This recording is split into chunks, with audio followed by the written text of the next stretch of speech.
Bayang Sumisinta kay Maria, the day of the simultaneous consecration of as many Catholic people as possible to the Immaculate Heart of Mary on June the 8th, the second Saturday of June. The CBCP has asked that in every cathedral, in every parish church, in all the churches and chapels connected with the Catholic Church, really, that as many Catholics, many of the faithful as possible, should gather to make a simultaneous consecration to the Immaculate Heart of Mary. Consecrating, that is, entrusting our people and our country, not just Catholics, but one people, all our people, and all our country, entrusting it to the Immaculate Heart of Mary. The Mass will begin at 10 o'clock, June the 8th, Saturday. So, if I forget to do so, we would hope, I'm sure Archbishop Arguelles would back this, that every single one of you present will try to make as many people informed about this renewal, really, of consecration to the Immaculate Heart, and that you make sure that you can get as many people as possible in the cathedral or parish church or in your school community or whatever it is, that you make it a personal apostolate, that as many millions of Filipinos be on their knees on June the 8th, and that all of us offer our people and our country to the Immaculate Heart of Mary, to the Sacred Heart of Jesus, always together, no? And that this be the first really great event of the Year of Faith. Okay? So, this poster and the little booklet that has been prepared to go with this poster, to go with this event, a booklet called Bayang Sumisinta kay Maria. They are available, and as you know, we cannot give it to everybody, but at least to communities and to parishes, no?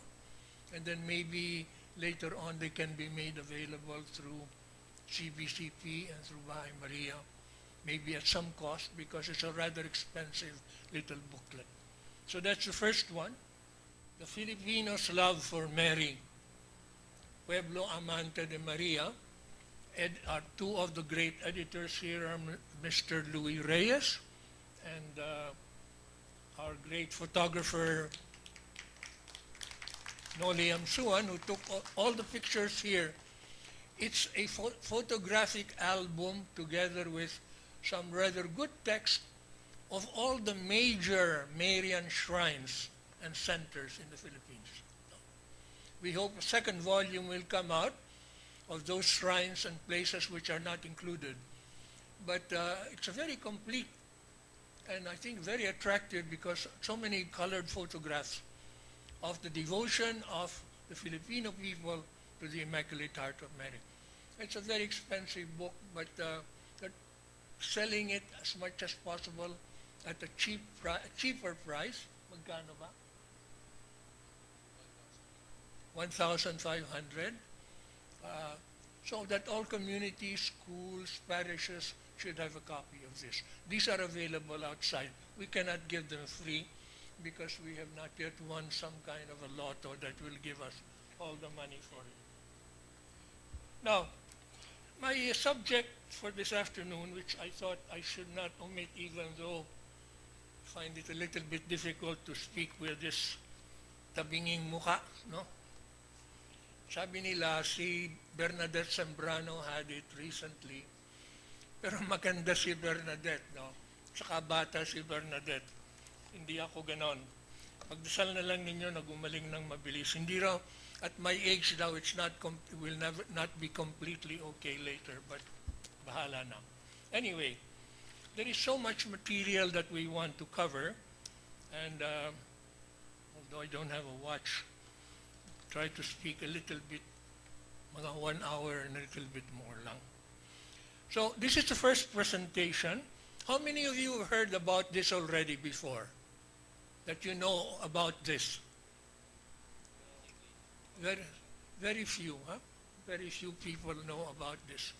Anyway, as the Archbishop and Father Vic de Jesus in his very super introduction to somebody said that the bishops, the Philippine bishops, I'm told that the main one pushing this was Cardinal Vidal, who's always had a very great devotion to the two hearts, to the Immaculate Heart of Mary and the Sacred Heart of Jesus, that at this time we are trying to make sure that we renew. It's a renewal of consecration to the Immaculate Heart at this time.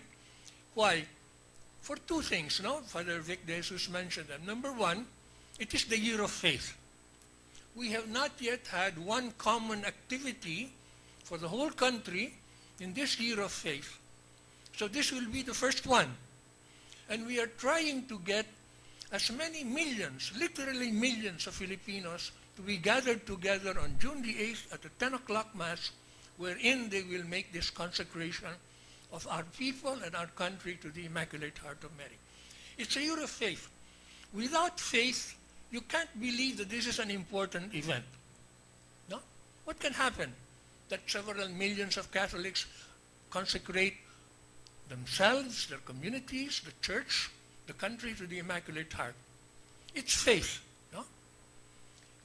As Pope Benedict, when he was Cardinal Ratzinger, said in that document on the meaning of the third secret of Fatima, one of the great messages of Fatima is that the power of prayer and intercession to the hearts of Jesus and Mary is immensely greater than the power of armies and the power of bullets.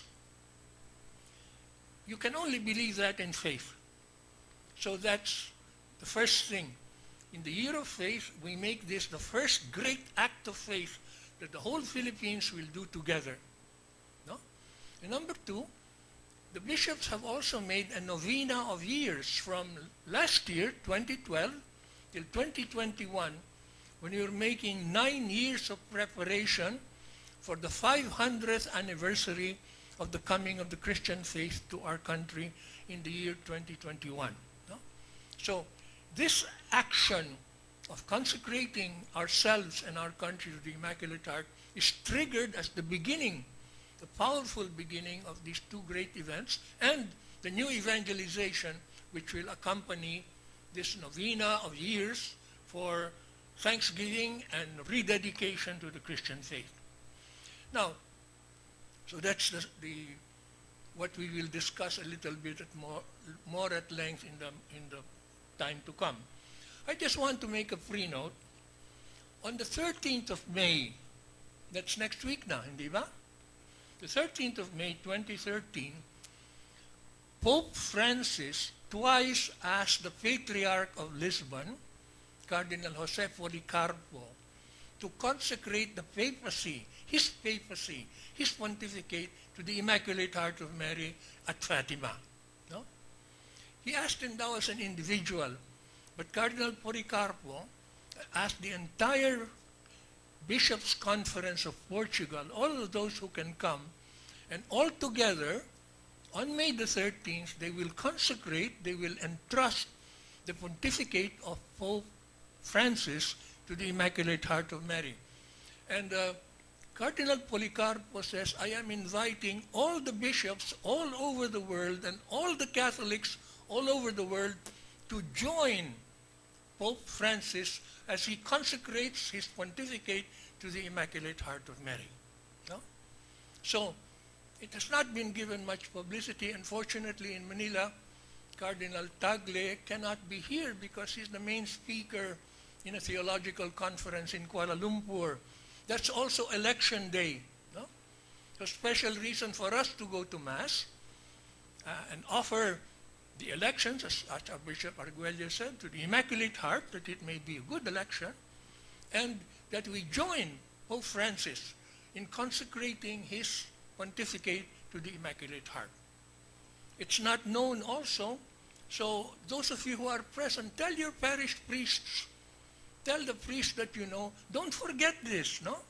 Not that he's the first one to do this. I'm sure Pope Pius XII already consecrated his pontificate to the Immaculate Heart, and certainly John Paul II.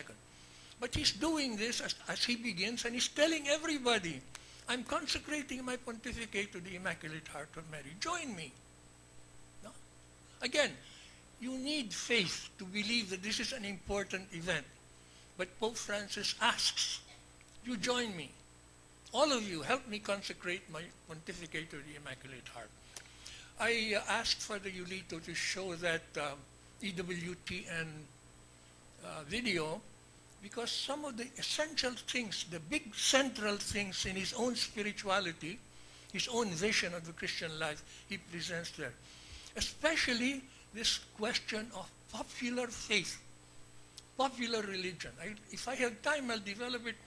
And those of you who can write good English but know Spanish well, there is a section in the famous Aparecida document that the Latin American bishops put together in the year 2007. No? There is a section, chapter 6, where they speak of spirituality, the spirituality of the people. And there is a whole section on popular religion, on popular faith. You see, what has happened is that the Western theologians want a religion that is very academic, very conceptual. And they sort of look down on the simple faith of the people. It is one of the signs that the new Pope comes from the third world, where he says you must not look down on this faith. It is the faith of the majority of Catholics, the vast majority of Catholics in our country. The faith is popular faith. And the European theologians, the Western theologians say, no, it has to be this thing with many concepts and many distinctions that comes from scholasticism. And this Pope says, no, that's wrong. The important thing about faith, as Benedict already pointed out, is a personal relationship with God. I was going to develop this later, but just to mention it now.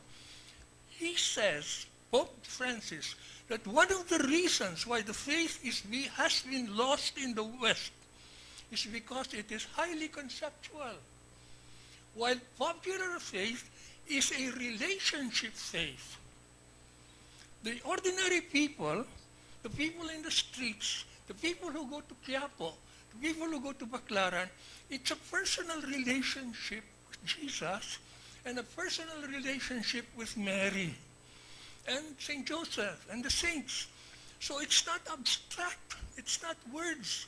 So this relativism, the secularization attacks this abstract faith and the people lose it. One of our young priests just came back from Canada. He says the churches are empty. The churches are empty. He met families who have not been to Mass for 40 years, who used to go to Mass regularly. Not 40 years, but about.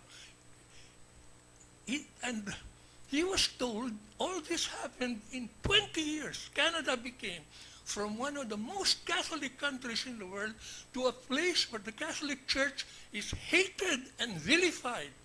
Ireland the same way. A bishop told Cardinal Tagle, it happened in 20 years. Ireland has thousands are literally signing and saying, I'm not a Catholic, I hate the Catholic Church.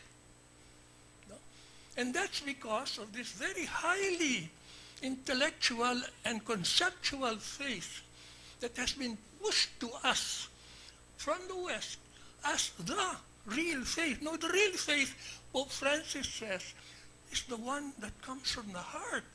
It does not need many concepts. It's a relationship between you and the people. And he says, he said that that popular faith is the great religious resource of Latin America. It's because this popular faith, this popular piety, this love